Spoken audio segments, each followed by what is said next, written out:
श्री सद्गुरुदेव की जय। साहिब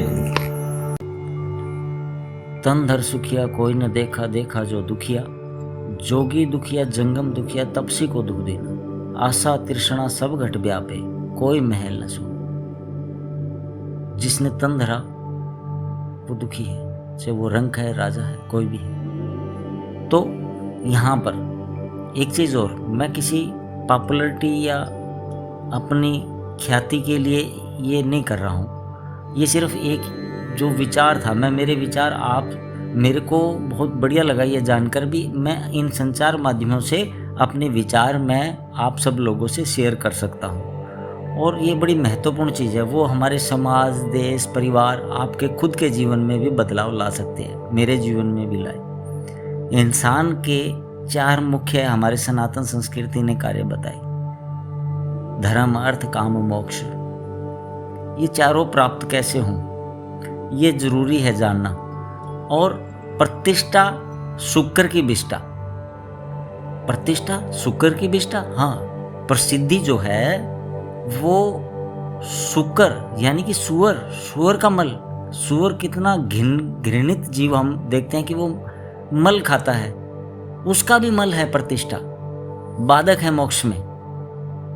तो ये जीवन मरण का दुख अति भारी, ये इससे मुक्ति का ही हल ये सनातन संस्कृति ने सने सगुण प्राइमरी स्कूल भी बच्चे को आदत हो जाए भी परमात्म तत्व कोई है, सही गलत क्या है।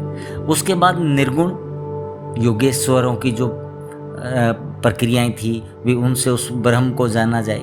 और फिर जो लेटेस्ट आया वो संत मत आया, उसने कहा कि एक गृहस्थी भी घर में रहकर भी वो उस चीज़ को प्राप्त कर सकता है, किसी भी तप या उसकी जरूरत नहीं, क्योंकि जीवन छोटा सा है और इस छोटे से जीवन में वो अपने सभी फर्ज ही धर्म है। गीता में भी वासुदेव कृष्ण ने कहा कर्तव्य ही धर्म है, पितृधर्म, पुत्र धर्म, पिता धर्म, पत्नी धर्म, राजधर्म, यानी कि फर्ज ही धर्म है। तो इन सभी फर्ज को व्यक्ति पूरा करते हुए और अपने लक्ष्य को प्राप्त करे।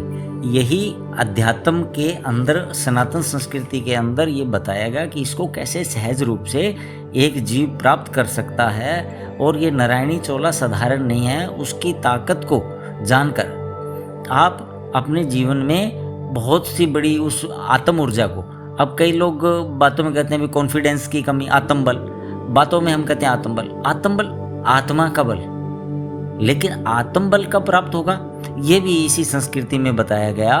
और आत्मबल कब, हमने दुनिया से बात की, सबको खुश रखने का प्रयास करते हैं, सेल्समैन हो गए हैं। सेल्समैन कैसे, मार्केट में एक सेल्समैन जाता है और वो किसी दुकानदार के बच्चे को देखता है तो बड़ा एक नौटंकी भरा, चाहे उसका बच्चा कितना भी बदसूरत हो, फिर भी वो सेल्समैनी के लिए, उसकी खुशी के लिए कहता है आपका बच्चा बड़ा प्यारा है, लेकिन घर पे कभी नहीं बोला वो अपने बच्चे को, जो कि वास्तव में प्यारा है। जैसे आपकी पत्नी रोज आपके लिए खाना बनाती है, वस्त्र धोती है, प्रेस करती है, कभी उसकी तारीफ नहीं की, बाहर कोई थोड़ा सा भी अच्छा कर दे तो उसको धन्यवाद शुक्रिया बोलते हैं, लेकिन कभी उन्हें शुक्रिया नहीं बोला। माता पिता जीवन भर बच्चे का पालन पोषण करते हैं। और आजकल इस मीडिया ने, जितना मुगलों ने और अंग्रेज़ों ने नुकसान नहीं किया, जितना इस मीडिया में दूषित जो मीडिया है, मीडिया में भी दूषित मीडिया, उसने हमारी संस्कृति को बहुत नुकसान पहुंचाया। अब जो युवा पीढ़ी है वो कहती है कि तेरे बिना दिल नहीं लगता।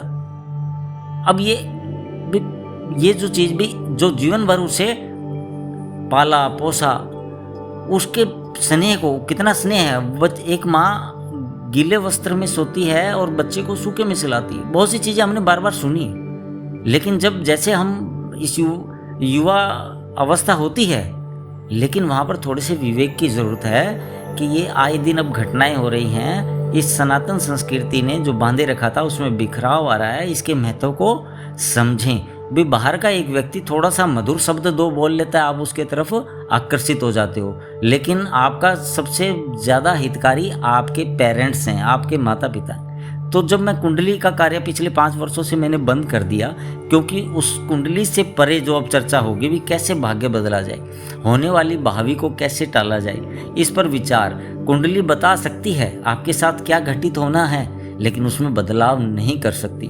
तो अभी वो चर्चा भी चलेगी, लेकिन मेन बात मैं उनसे यही कहता था कि आप मुझे कुंडली दिखाने आए हैं तो पहले ये बताएं, क्या आप अपने माता पिता का आदर करते हैं? क्या आप उनको सम्मान देते हैं?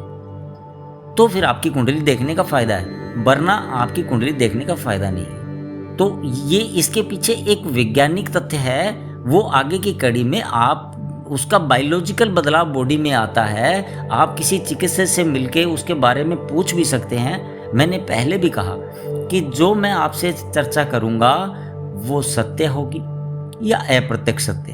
मैं दोबारा रिपीट कर रहा हूँ कि सत्य जो मैंने खुद महसूस किया, मैंने खुद अपना अनुभव बताऊंगा, या अप्रत्यक्ष सत्य जैसे किसी ने कहा कि आप अपने परदादा से मिले हो, लेकिन मैंने कहा भी मैं नहीं मिला, लेकिन मेरे पिता ने बताया है क्योंकि वो मिले थे, वो अप्रत्यक्ष सत्य है। तो जो भी मेरी आपसे चर्चा होगी वो सत्य और अप्रत्यक्ष सत्य ही होगी। पूर्ण मेरे अनुभव या जो बिल्कुल सत्य बोल रहा है उसकी बात मैं आपके साथ शेयर करूंगा। तो ये हमारा जो सनातन संस्कृति है उसका संरक्षण हमारे माध्यम से होना है। हम सुधरेंगे, युग सुधरेगा। हम गलती क्या करते हैं, हम खुद सुधरना नहीं चाहते लेकिन औरों को सुधारना चाहते हैं। साहेब बंदगी।